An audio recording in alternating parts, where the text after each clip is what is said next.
Welcome back to Turks and Jerks, our Monday morning recap of the NFL. I'm laughing because J.R. Jackson is in I'm not going to say it the again. most enlightening, great, angry NFL watching mood, even after his team won. This is the Jerks segment. Make sure to check out our Turks of the NFL. It is up on the channel page, and you can probably click somewhere around the screen. Click on JR if you want to watch the Turks segment.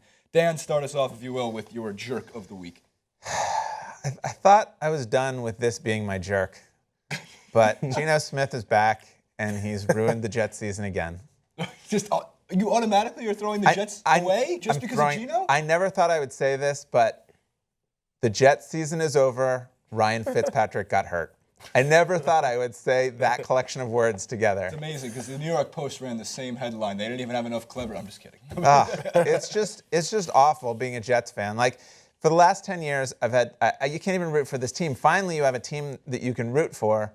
And in 3 plays, Geno Smith ruined it. Ryan Fitzpatrick came in. He hurt his left thumb, I think it is. Mm-hmm. So he's going to be out for a little bit. He has some ligament damage. Geno Smith comes in. They're up 3-0. The next 3 series, he goes 3 and out, throw down the field, interception. And at least it's not a 3 and out. This is a Jets team that has built their success this season on ball possession. They're 6th in the NFL. Ryan Fitzpatrick is not flashy, and he's not that great, to be honest, but he doesn't give the ball away. And therefore, they can rely on their defense, who doesn't have to be on the field that much, because the Jets' offense always controls the ball. So here you have Geno, who can't control the ball, comes in, gives it away quickly, and then Oakland can play its game and proceeds to throw long passes to their fast young receivers and destroy the Jets. And so the Jets football that we've seen the first 6 weeks, I mean, they almost beat New England, is essentially over. And unless Fitzpatrick comes back fairly soon, the Jets season is probably over. We all said to ourselves when Geno got popped in the mouth, it was unfortunate, but kind of a good thing for the Jets. And this really only proves it. So Geno Smith is without question my jerk of the week. And even more so, you were talking about, JR was talking about Todd Gurley. And the smart thing he did a couple weeks ago in his very first game, where in order to run the clock out, he knew how much time was left on the clock, and he ran down and he took a knee. If you remember that, instead of scoring. Yeah. And Geno, on the flip side, the Jets coming back 34-20, a 3rd down where they needed to get a 1st down with about 4 or 5 minutes left. And instead of throwing the ball and trying to make something happen, he just ran out of bounds. Yeah. Because he doesn't understand. And well, to be fair to Geno, he is a rookie. Yeah. It's just some guys don't get it and some guys do. And Geno doesn't get it, and that's why he's my jerk. So the Jets are out. Jets are out. Are we adding them to the list of teams that are out of the playoffs? They're out until they win next week, and I declare they're back in. All right, fair enough.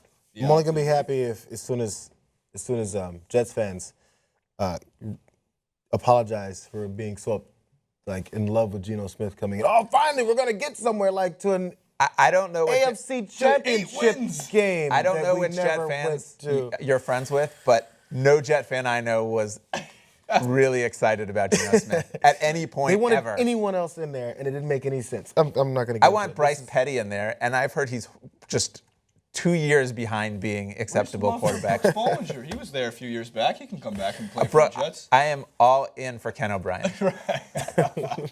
J.R. Jackson, your jerk of the NFL. Well, it's odd because it came on a winning field goal.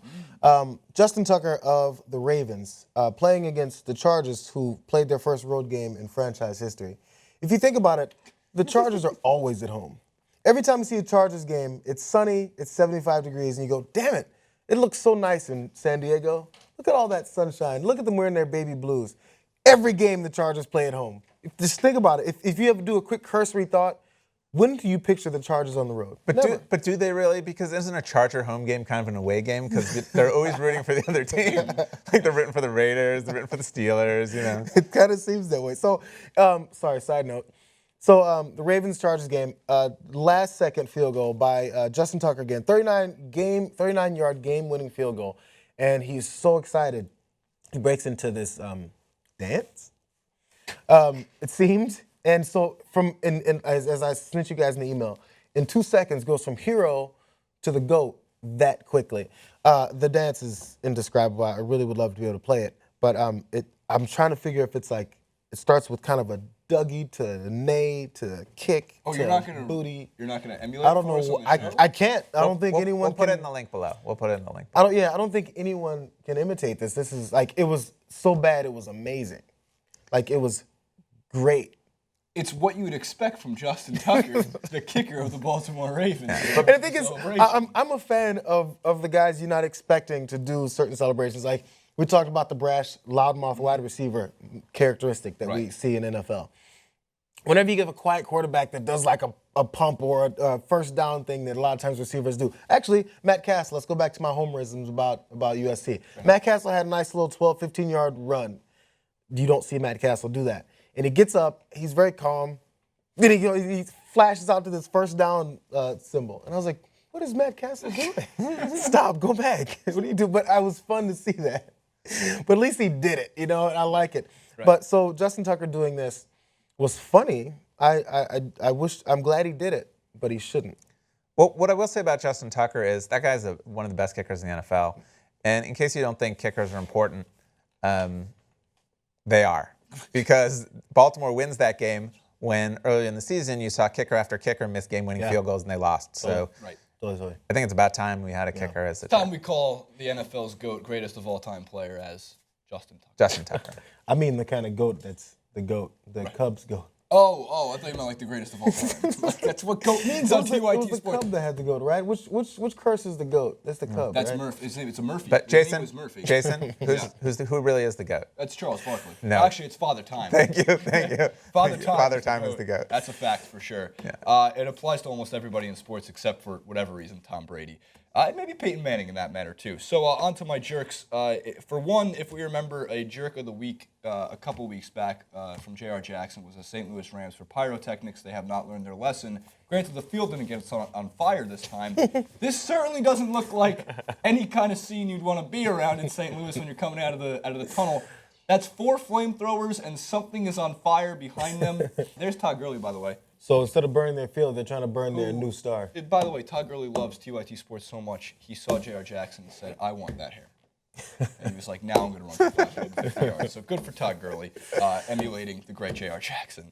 On to a more serious jerk of the weekend, and that really becomes the punt and kick return. It is becoming so increasingly difficult to watch the NFL, and the excuses for it are really becoming obnoxious and just insane. We love the NFL so much. America is so obsessed with the NFL, is so out of this world wrong because the kick return and punt return needs to be completely gone from the NFL. It needs to be wiped out and never looked back upon. And anybody who's going to sit there and say, oh, you're getting rid of such an integral part of the game. What part of the game is integral on a fucking punt or kick return where guys are obviously going down in the worst situations? Ricardo Lockette was tackled as clean a tackle as you possibly can be and was left motionless, then taken off the field. And they go to the sideline reporter where the good news is it was just a concussion. The good news is, guys, his brain slammed against his skull with about 3,500 pounds of pressure impact. And now, undoubtedly, he's going to come back hopefully soon and play football again. But if he had a real brain, he'd say no and hang up his helmet. Where's the line? Obviously, they need to continue to make things safer, correct? Mm-hmm. I mean, that's without question. And yes, these people are having serious problems throughout the rest of their life.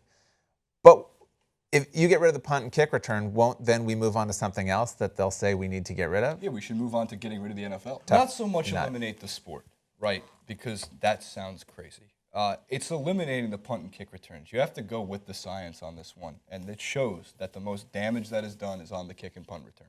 I think it's when they asked a lot of people, older players, because, by the way, this was celebrated more. Back when someone was knocked unconscious, you'd go, yes! Yeah, at least, and now we've moved on from that to now be like, oh, damn, because we now see the consequence and what it ends up doing. But, I mean, they've asked many older players, would you do it again, who do suffer? And they'd be like, yes. So, and then my conclusion to them is, okay, they're crazy, but that's what they want. I looked up the top 10 most dangerous occupations generally in America. Fishing, log working, somehow aircraft, farmers, ranchers, mining is the one I always remember. There's a lot of people who die mining, and mining is a horrible occupation, honestly, but those guys are like, grit, real men. You know, when those types of Chevy truck commercials where they go, "Are you a man?" So we celebrate that type of thing, and we call these guys weekend warriors, and they're out there throwing themselves around. And I think it's crazy. I wouldn't be a miner. I wouldn't be a fisherman. To touch on that real quick, it says 19.9 per 100,000 workers die mining. If you told to them 99,960 of you will have traumatic brain problems when you are in the next 10 to 15 years, do you think it would change the profession? Well, that's the thing. They're supposed to you make it safer, which is again now we're getting into political talk. But like, there's mining companies who are supposed to have regulations to make sure the mining things are safer. So if that's working with NFL, and as we know, things are trying to change, but there's certain aspects of the nature of the game that's hard to change it, right? And I don't know how much they can minimize it. I've already said football is not going to exist in 30 years. My kid's not going to play, and I think a lot of parents are saying that. Right. I think that's true. Well, look, I'm going to wrap it up because we have to go. So what I will say about mining, in order to wrap this up, is less mining, more solar energy. Fair enough. Let me know in the comments section what you guys think. Am I crazy? Is the NFL crazy? What can the NFL do to at least make it last, hopefully, more than 30 years? I don't hate the NFL. I just find it very difficult to watch, and I don't think there's anything cool about seeing a guy being motionless on the field. Dan, your jerk, Geno Smith. And just Geno Smith. J.R. Jackson had, who do you have? It was Justin Tucker. Justin Tuck. I'm sorry, the Tucker. GOAT, the greatest Justin of all Tucker. time, the greatest of all time kicker. I would love to see Justin Tuck kick a field goal, but yes. We're gonna have him celebrate later for us. And for me, pyrotechnics, the punt kick returns. Leave your comments in the comment section below. Don't forget to subscribe, and we'll see you next time.